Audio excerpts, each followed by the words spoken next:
Halo teman-teman, perkenalkan saya seorang HR generalis yang pada kesempatan kali ini saya akan cerita tentang saya habis interview seseorang yang CV-nya bagus ya, rapi, terus LinkedIn-nya aktif.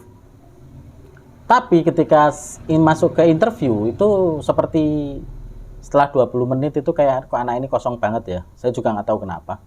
Jadi memang sebenarnya banyak sekarang mindset yang berpikir bahwa ketika gue udah megang ijazah nih, gue udah siap kerja. Jadi pegang ijazah sama dengan siap kerja, padahal tidak seperti itu teman-teman ya.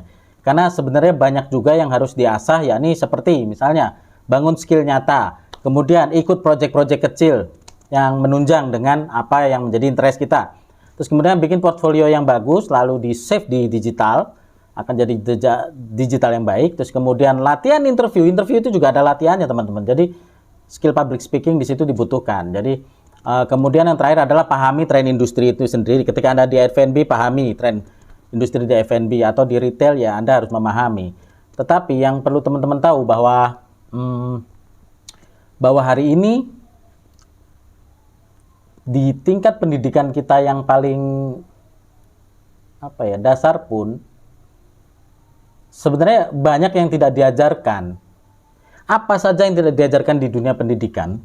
Oke, yang pertama adalah cara kerja tim. Ya.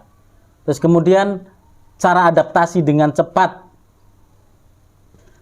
Selanjutnya cara critical thinking, berpikir kritis ya. Semua itu pasti ada, tidak ada definisi yang definitif. Jadi ya memang harus ada kita critical thinking itu tadi. Terus kemudian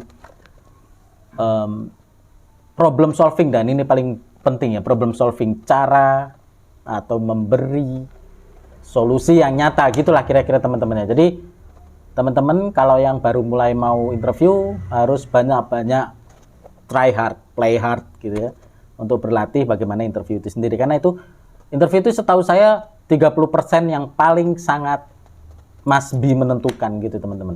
Jadi ya semoga teman-teman dengan berlatih di depan kaca, bicara seperti ini juga banyak latihan di depan kaca, mungkin akan better tinimbang teman-teman hanya selalu memendam. Latihan, interview itu latihan, dilatih 10.000 kali. Gitu, karena saya sendiri kalau interview atau saya diinterview misalnya, saya pasti bisa jam-jaman, nggak mungkin cuma 1 jam saya setiap interview pekerjaan. Karena saya menceritakan frameworknya, blueprintnya, teknisnya seperti apa, itu seolah-olah si user tuh udah merasa, oh Anda sudah pernah melakukan ini. Jadi benar-benar kita bercerita, public speaking kita asah benar-benar real, dan itu pasti works ya. Trust me, it works. And sampai ketemu dengan saya Setiono Nugroho, HR generalis si paling HRD. Bye bye.